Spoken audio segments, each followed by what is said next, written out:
సమాధాన గృహంబులోను సమాధానకర్త స్తోత్రములు.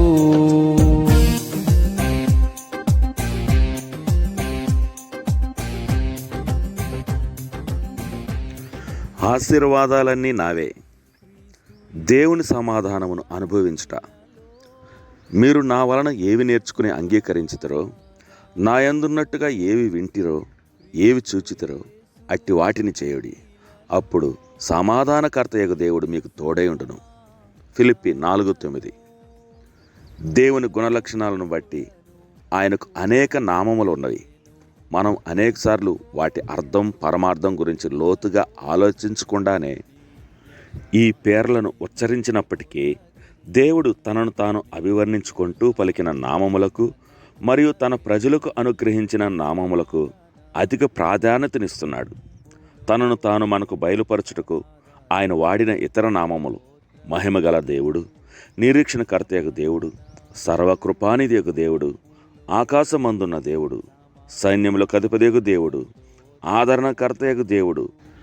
ఈ నామములు ఆయన పనులను వివరించేవిగా లేక ఆయన గుణ లక్షణాలను తెలియజేసేవిగా ఉన్నాయి.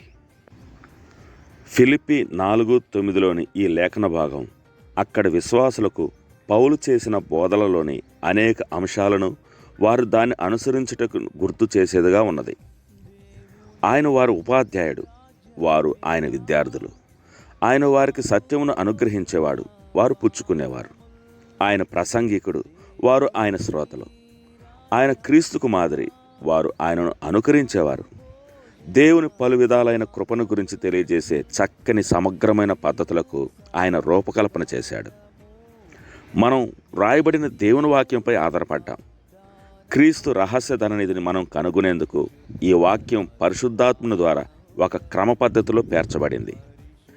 దేవుడు ఆశీర్వాదాన్ని మనకు అదనంగా దయచేశాడు. ఈ ఫిలిప్పి విశ్వాసాల కన్నా ఎక్కువగా మనకు దేవుని వాక్యం అందుబాటులో ఉంది. క్రీస్తు పౌలులో వృద్ధి చేసిన ప్రవర్తన నియమాలు మనం గ్రహించేటట్లుగా ఆత్మ మనకు సహాయం చేస్తాడు. తద్వారా ఈ లేఖనం నుండి మనం ప్రయోజనం పొందుకుంటాం. మనం నేర్చుకోకపోతే దేవుని సమాధానం మనల్ని విడిచిపోతుంది అని పౌలు ఇక్కడ మనకు సలహా ఇవ్వడం లేదు.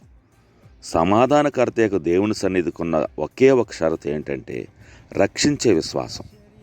క్రీస్తు మనలో నివసించడానికి వచ్చినప్పుడు సమాధానకర్తయకు దేవుడు మనలో ఉన్నట్లే. ఇక్కడ ఉన్న సవాలు ఏమిటంటే మనం దేవుని వాక్యాన్ని వినకుండా, నేర్చుకోకుండా మరియు పొందుకోకుండా ఉంటే మనం దేవుని సమాధానాన్ని ఆనందించలేం. అవిధేయతతో మనం జీవిస్తే సమాధానకర్తయకు దేవునికి మనకు మధ్య అవిశ్వాసపు మేఘాలు కమ్ముకుంటాయి. సహవాసం తెగిపోయింది, కానీ సంబంధం మాత్రం మార్పు లేనిది. దేవుని సమాధానాన్ని మనం పొందుకోవాలంటే మనం దేవుని సత్యాన్ని తప్పక నేర్చుకోవాలి. దేవుని సమాధానాన్ని గ్రహించాలంటే దేవుడిచ్చే సూచనలు పొందుకోవాలి. దేవుని సమాధానాన్ని అన్వయించుకోవడానికి సమాధానకర్తకు దేవుని స్వరాన్ని వినాలి. ఆయన వాక్యాన్ని ఈరోజు వినండి, నేర్చుకోండి మరియు పొందుకోండి. తండ్రి, శాశ్వతమైన ఆశీర్వాదంగా నీ సమాధానాన్ని నాకు అనుగ్రహించినందుకు కృతజ్ఞతలు. నేను నీ స్వరాన్ని వినడానికి, నేర్చుకోవడానికి మరియు పొందుకోవడానికి నిర్ణయించుకున్నా. తద్వారా నీ సమాధానాన్ని నేను ఆనందిస్తాను.